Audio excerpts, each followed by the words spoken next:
broken but your memory's intact. Well, it's running through your head like an explosion, and the smiles on all the faces of the children in the park are just a momentary loss of inhibition. Or you try to keep it. Multinacional española que me gustaría que contara un poquito también a qué se dedican, son cosa que él nunca cuenta, pero creo que es interesante que se conozca también. Y es experto en estrategia e innovación. Yo añado que además es autor de uno de los blogs de los mejores blogs de negocios según los premios Bitácora 2010. De hecho ocupa el tercer lugar. Es decir, que desde aquí animamos a votar al blog de Javier Mejías para a ver si llega al primero. Un momento. Y es www.javiermejías.com, es bastante fácil la URL, con lo cual cuando quieras, Javier.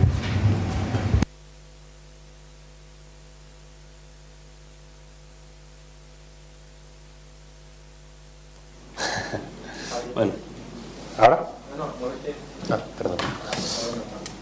Bueno, de todas maneras me voy a poner de pie enseguida.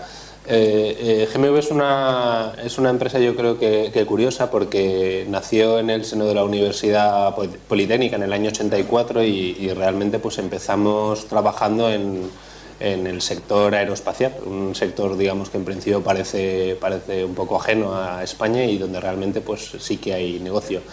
Desde entonces pues ha ido creciendo y a día de hoy pues trabajamos en múltiples líneas, desde la parte, digamos, de tecnologías de la información, TIC, hasta diseño de centros de control de satélites, trabajamos con el Ejército Español, trabajamos con la NASA, con la Agencia Espacial Europea. De hecho, el vídeo que ha puesto antes Santi es de una conferencia que tuvimos que dar allí en Alemania. Entonces, bueno, es una empresa yo creo bastante interesante y que entre otros lugares estamos implantados en la Comunidad Valenciana desde hace unos años y cuya delegación tengo yo la suerte o la desgracia de dirigir, depende si me preguntas a mí o a mi mujer.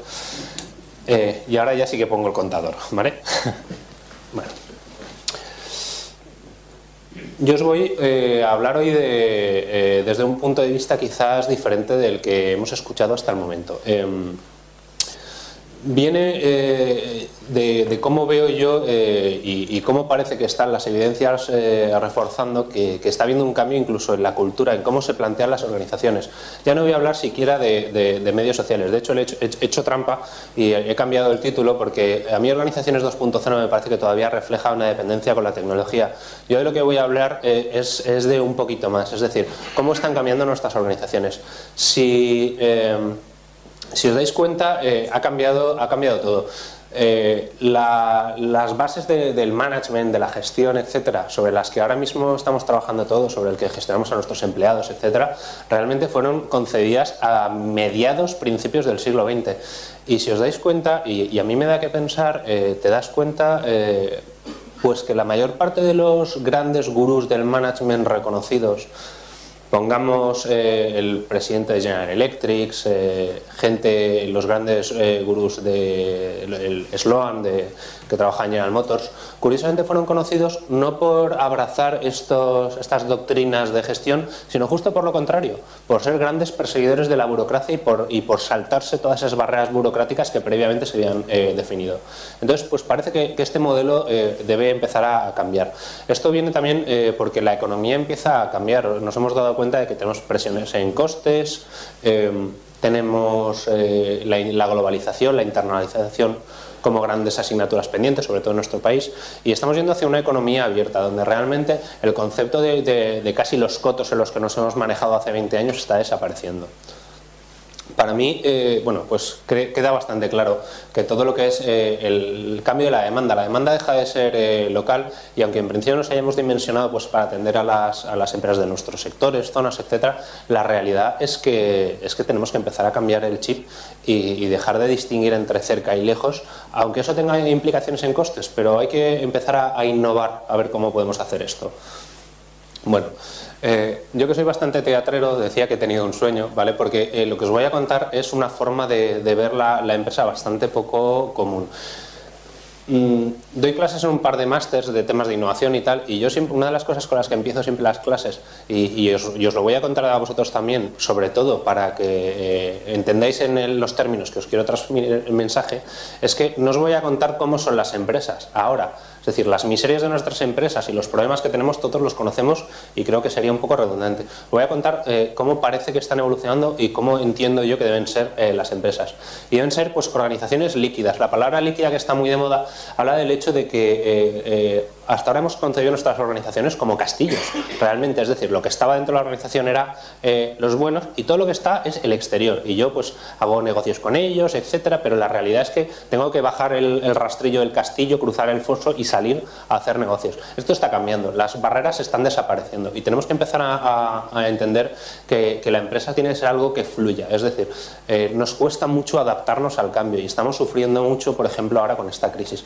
Y en gran medida yo creo es por el modelo productivo nuestro y en general de la comunidad valenciana.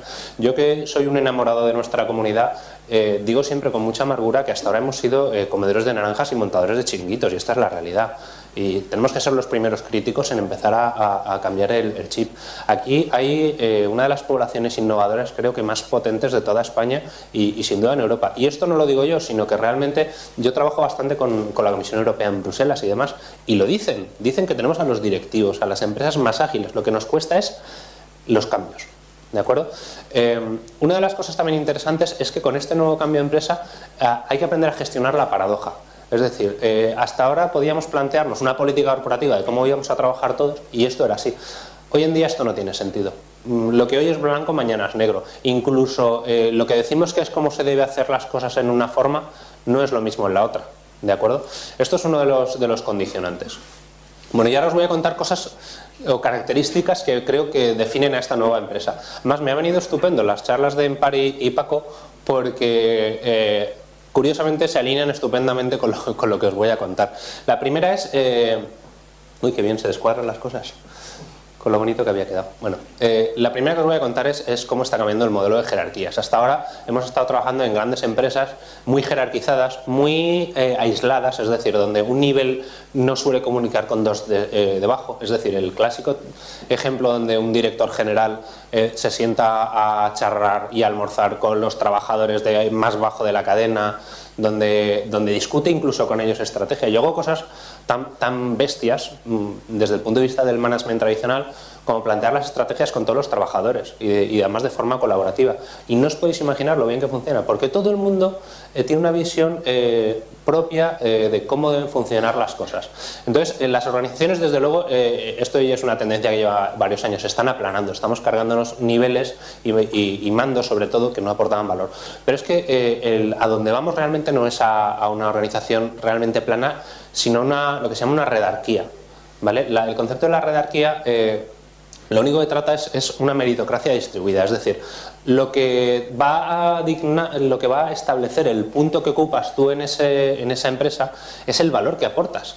Y como decía antes muy bien Paco, lo que te da el valor no es lo que retienes, sino lo que compartes.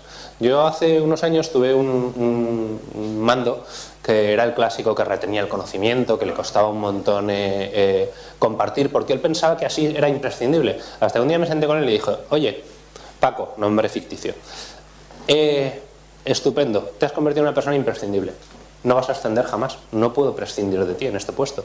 Y lo entendí inmediatamente. Es decir, cuanto más capaz eres de aportar a la empresa, más fácil es que asciendas, ¿vale? Y esto no solamente estamos hablando de dentro de mi casa, sino fuera.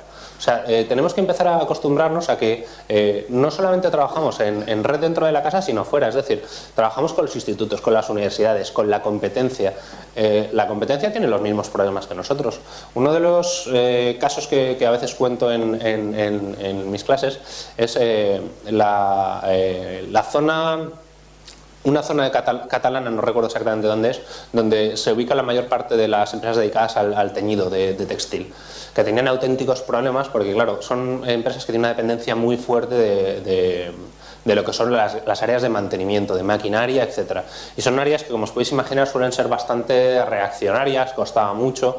Entonces, pues, curiosamente, en lugar de tomar decisiones clásicas de, pues, a tomar por saco todos y contrato a otros y demás, lo que hicieron fue justo lo contrario. El director de una de las empresas juntó a los demás directores de las empresas y les preguntó: ¿tenéis el mismo problema que yo? Y pues todos obviamente tenían el mismo problema. Y lo que hicieron fue coger a uno de los, digamos, grandes cabezas visibles de las áreas de mantenimiento y le dijo: os vamos a montar una empresa de la que vas a ser director general y a partir de ahora os vamos a subcontratar con este contrato, además durante 5 años todos los servicios. Y desde entonces todo funciona perfectamente. Cambiaron el concepto. Después, otra de las cosas, la diversidad, por favor. Acabamos contratando a ejércitos de clones de nosotros y luego nos quejamos de que es que no tenemos nuevas ideas en la empresa. A mí me cuesta un montón y poco a poco te vas haciendo mayor, me cuesta un montón a veces entender las chascarrillos y la forma de pensar de la gente. El otro día, como decían, el fucking calamar. Decía que no sé quién era el fucking calamar. Y yo decía, ¿pero qué decís? Y al final decía que era... Esto quería decir que es que eran los mejores. O sea, a mí me cuesta, pero si haces ese esfuerzo y empiezas a integrar diversidad... Y diversidad no quiere decir solamente coger a más chicas, que desde luego... significa coger a gente de otras razas, de otras orientaciones sexuales, señores. Un poquito, por favor. Y sobre todo escucharlos y hacer que todos trabajen. Y curiosamente tienes una reorientación mucho más potente. A mí me encantaba Miguel Ángel Ibars escribió hace algún tiempo un post que se llama la cultura de la suma, y realmente ese es el concepto, eso lo define perfectamente. Es una cultura donde todo el mundo, da igual de qué pie coge, trabajan aportando para la empresa. Aunque bueno, obviamente esto también hace que es más complicado. También una de las cosas que nos cuesta mucho y sobre todo en las pymes de sectores que tradicionalmente se han considerado duros, que yo sinceramente os conozco a varios de vosotros y es una definición creo que equivocada, es el castigo del fracaso. Es decir, cuando alguien mete la pata suele tener problemas porque se ha equivocado. Eso lo que hace es que la gente decida, pues no me arriesgo y así seguro que no me equivoco. Con lo cual acabamos teniendo de nuevo, parecido a la diversidad, ejército de gente que, no, a mí, mira, dame mi descripción de puesto y eso es lo que voy a hacer, punto, pelota. Eso no aporta absolutamente nada.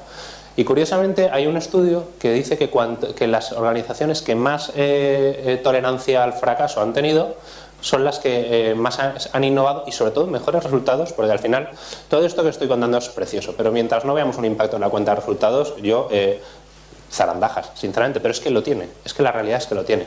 Ojo, riesgo sí, pero de forma controlada, o sea, tampoco es vamos a hacer tonterías, vamos a tener un poquito de sentido común, solo un poquito, ¿vale? Otro de los temas es la productividad, y esto es una de mis batallas personales, porque tenemos la mala costumbre de gestionar a la gente viendo cuánto tiempo está sentada en una silla. Eso ya no tiene ningún sentido. La gente puede estar 18 horas sentada en una silla y estar rascándose las narices, aunque tengan la aplicación que utilizamos abierta o aunque estén haciendo llamadas. No es eso. A la gente lo que tienes que darle es un objetivo, unos hitos y unas tareas, y en base a eso funcionará. Lo que pasa es que, ¿sabéis cuál es el problema de esto? Que es que nos hace trabajar. Es que nos toca currar a todos con esto. Es que en lugar de mirar, como dicen los americanos, con sus términos que tanto le gustan en par, el management by walking around, que quiere decir pasearte para ver si está la gente, eso se acabó. O sea, te requiere supervisar, poner objetivos, controlar, etc. Es más complicado, pues sí.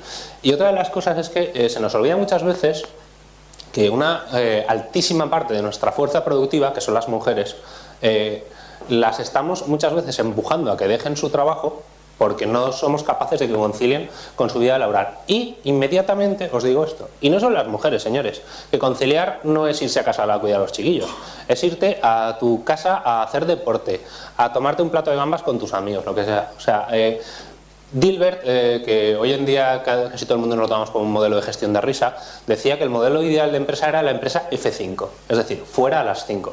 Si todos nos vamos a nuestra casa a las 5, tienes vida personal. Si tienes vida personal, eres feliz. Y si eres feliz, normalmente eres más productivo. Como podéis ver, hablo un poco desde el punto de vista utópico, pero es algo en lo que realmente creo. De la apertura y transparencia es de lo que menos voy a hablar, porque creo que ha dejado ampliamente claro, tanto en Par como Paco como Santi, la importancia que tienen. Lo único que sí transmitiros es que todo el mundo debe comunicar, todos. Y esto supone, y lo hemos mencionado antes, que nos olvidemos tanto del control. Lo que hay que hacer es educar a la gente en cómo se debe comunicar, pero controlarlo no lo vamos a poder controlar. Yo ya he escuchado en varios lugares de gente que para poner, por ejemplo, un tweet o algo en el blog, etcétera, el contenido tenía que pasar primero por el área de marketing y luego por el área legal. Eso no son redes 2.0, ¿vale?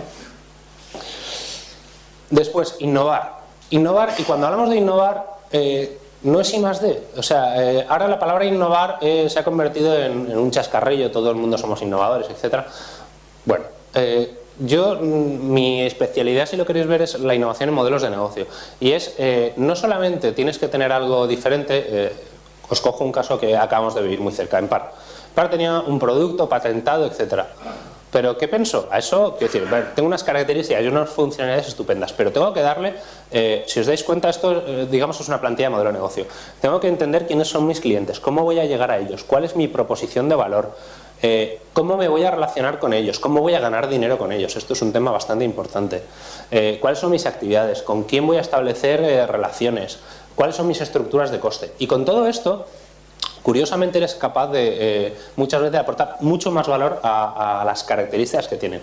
Todo el mundo habla mucho de Amazon, el proveedor de venta de libros online, etcétera, y todo el mundo habla de la larga cola. El gran éxito de Amazon, no os equivoquéis, no es la parte tecnológica.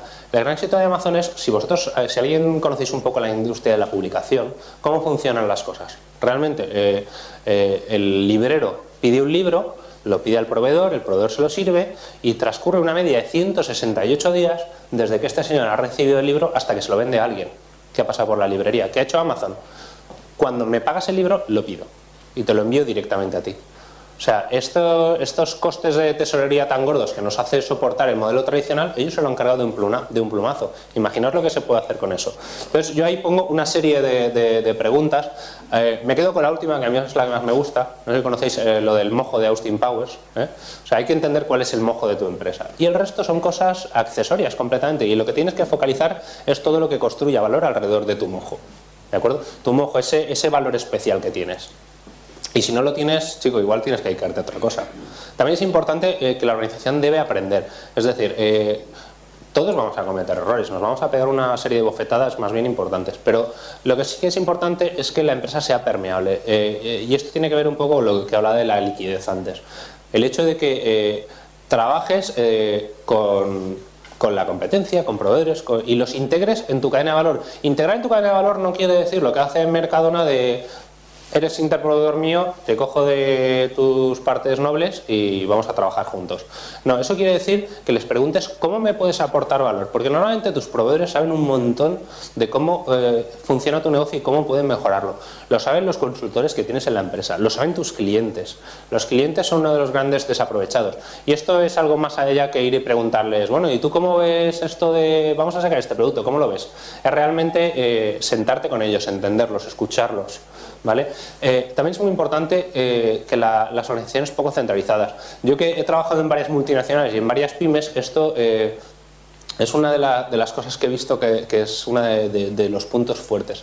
Una empresa poco centralizada tiene una frescura y una capacidad de innovar que no tienen las empresas muy centralizadas. Y no hablo de centralizadas, digamos, a nivel de puntos geográficos, sino hablo a nivel de control. General Motors es la única empresa del Fortune 100 que desde los años 60 hasta ahora sigue entre las 10 primeras. ¿Y sabéis por qué es? Porque Jack Welch, que fue su presidente, mucho más renombrado, estableció la siguiente doctrina, que quería una cierta dosis de caos y jamás dejó que prosperasen las iniciativas de vamos a concentrar todas las decisiones de esto que seguro que son mucho más operativas en costes. Seguro que son más operativas en costes, pero matas la diversidad, matas las formas de pensar diferentes y entonces un cierto grado de caos es hasta deseable. Y lo importante es que seamos coherentes. Esta frase que dicen nuestros padres de tú lo que tienes que hacer es lo que yo diga y no lo que yo haga, no, es justo lo contrario. Hay que liderar con el ejemplo. Y esto es bastante más puñetero de lo que parece. Porque todos somos personas y nos cuesta. Cuando hablamos también de la parte de conocimiento y tecnología, la tecnología es una pata, no nos equivoquemos. Yo soy informático y lo digo con la boca pequeña de profesión, porque normalmente los ingenieros en general tenemos una tendencia a ver todo desde un punto de vista muy mecanicista, muy sistemático. Michel, que hoy nos acompaña aquí, es uno de los grandes estudiosos en ese cambio de paradigma de que si intentas gestionar a las personas como si son máquinas, pues te vas a dar previsiblemente un buen guantazo.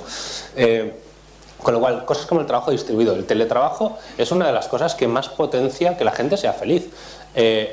Pero ¿por qué no implantamos nuevamente teletrabajo? Pues os lo voy a decir. Podéis darme 1000 excusas y luego seguro que me podéis dar una paliza cuando salgamos por decir tonterías. Pero lo importamos nuevamente por la pérdida de control, porque entendemos que como no tenemos al señor sentado aquí y estamos viendo cómo trabaja, pues igual es que está navegando tocándose las narices. Bueno, pues lo mismo que hace en el trabajo, no nos equivoquemos. Si le has puesto unos objetivos, tú no vas a ver si el tío se está dedicando o no a hacer el trabajo. Tú, el día que le has puesto el objetivo, lo cumple, has hecho tu trabajo. Si lo has hecho con suficiente calidad y llevas 6 días sin dormir, pues chicos, tu problema, ¿vale? Esto ya verás cuando te pongas enfermo lo que te pasa. La parte de colaboración, yo digamos, una de las áreas en las que profesionalmente estoy muy involucrado es en una cosa que en el mundo del management sabéis que todo tiene nombres muy bonitos, la transformación organizativa. Y una de las cosas en las que yo trabajo mucho es en el implantar la cultura de colaboración, porque la cultura de colaboración es lo importante, las herramientas de colaboración es lo de menos. Y los 2.0 y los Facebook y tal, si no tienes esa cultura antes y esa orientación y ese planteamiento, no van a servir de nada. Par, Paco, Santi, todos lo han dicho. O sea, esto tiene que venir de tu barriga. La parte de gestión del conocimiento, como nos hemos acostumbrado a que nuestras organizaciones, con nuestras organizaciones, la mayoría de la gente protege su conocimiento y no lo da a conocer al resto, porque precisamente eso, consideran que los hace más imprescindibles, obviamente estamos reinventando continuamente la rueda de las organizaciones. Sin embargo, si somos capaces de establecer una organización donde la gente sea capaz de entender que cuanto más conocimiento aporta, más se le valora, cambiará esto bastante. Perdón, que llevo la garganta.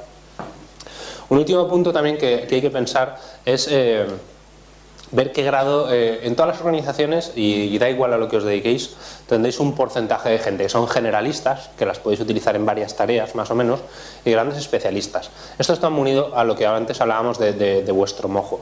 Si tienes muchos generalistas o quizás demasiados generalistas, podrás abordar muchas tareas, pero te estarás posiblemente esparciendo tanto en tu campo de conocimiento que acabará siendo una commodity y entonces entrarás a luchar a que al precio. Y eso es lo que no queremos nadie, entiendo, que pelear. Variables, por ejemplo, utilizando su calendario, es decir, a qué dedican el tiempo, variables de cosas, tipos de trabajo que los hacen felices y tipos de trabajo que no los hacen felices. Y en base a eso van midiendo semanalmente cómo aumenta la felicidad. Y cuando se rozan umbrales bajos de felicidad, se suele mantener una conversación de vamos a ver por qué está pasando, qué te pasa, etc. Es una idea, yo creo, bonita. Y después, sobre todo, yo soy un fan de la regla de los 2 pies. ¿La conoce alguien? Bueno, os lo cuento muy rápidamente. Si no puedes aportar valor o contribuir en algo, utiliza tus 2 pies para ir de otra parte donde sí puedas. La regla de los 2 pies. Utilizarla en vuestras compañías. Esto de que vamos a montar una reunión en la que tiene que estar fulanito, fulanito y fulanito, claro, es que es el jefe de ese área. A ver, ¿este señor tiene algo que decir? ¿No? Pues utiliza los 2 pies y busca un lugar donde puedas hacer algo. Esto tiene que ver mucho con la productividad. Lo que pasa es que al final, como todos, acabamos, y es una cosa que me parece muy triste, peleándonos por ver nuestros egos, cuál es más grande y pequeño, pues solemos tener problemas. Hablamos lo hemos dicho, el discurso, sustituirlo por la conversación. Y sobre todo, un concepto está muy de moda, hay que retener el talento en nuestra organización. O sea, el talento no lo retienes. Si el talento, que al final lo tienen tus personas, son felices, estarán trabajando aquí. Y si no, olvídate de políticas de retención del talento, eso son tonterías. Y por último, pero no menos importante, empezar a pensar un poquito en el largo plazo. Todos tenemos, yo soy el primero, una cuenta de resultados y unos accionistas a los que les tengo que dar unos resultados todos los años mejores, aunque haya crisis. Y quizás eso es una de las cosas que gobierna bastante nuestras políticas de actuar. Pero ¿qué pasa después, dentro de 2 años y dentro de 3 años? Quizás estoy pensando en el corto plazo. Si os habéis dado cuenta, hoy en día, y no voy a hacer ningún tipo de alegato político, Dios me libre, hoy en día lo que estamos viendo es que nuestras políticas de empresa, nuestras políticas públicas, etcétera, están gobernadas por los mercados. Es decir, los mercados, por definición, operan a largo plazo. Pero precisamente esos mismos mercados han sido por los que operar a corto plazo han producido la crisis actual. Quizás deberíamos empezar a pensar un poquito cómo hacer esto. Y después, cuando hablamos de responsabilidad social corporativa, es algo, otra de las modas de turno, al final de lo que hablamos es que devuelve la empresa a la sociedad, a sus empleados, etc. Si le queréis poner unas siglas y certificaros y contratar a consultores carísimos, estupendo. Pero realmente es que penséis cómo vais a hacer eso en vuestra casa, ¿de acuerdo? Bueno, y si os habéis dado cuenta, hemos empezado con una ciudad así como muy seria. Esta misma ciudad con colores es un poco lo que tiene que reflejar esa nueva organización. La empresa tiene que estar, y todos tenemos una presión en costes, una presión en cuenta de resultados, y todos la tenemos que atender. Pero es posible ir cambiando esto. Os he pintado, digamos, un escenario de máximos. Obviamente esto no vamos a llegar mañana, pero hay que ir hacia este sentido. Y como os decía, pues había tenido un sueño, ¿vale? Solamente daros primero las gracias por aguantar este chorreo que os he contado de cosas que en principio puedan parecer un poco deslavazadas, y después, como yo me creo mucho esto de la cultura de compartir, cuando estaba preparando la presentación también pregunto a mi gente, a mis amigos de Facebook, de Twitter, etcétera, que me contaran cómo veían ellos esa empresa. Y pues Juan Sobejano, Javier Pagán, Miguel Ángel Ibars, Miguel Borrás, que suya es la empresa esta que me da la felicidad, Paco Negre, que es el director del parque de Spytech, del parque científico de la UGI. Todos me dieron unos feedback, yo creo que muy interesantes y que les agradezco. Y me sobran 2 minutos. Muchas gracias.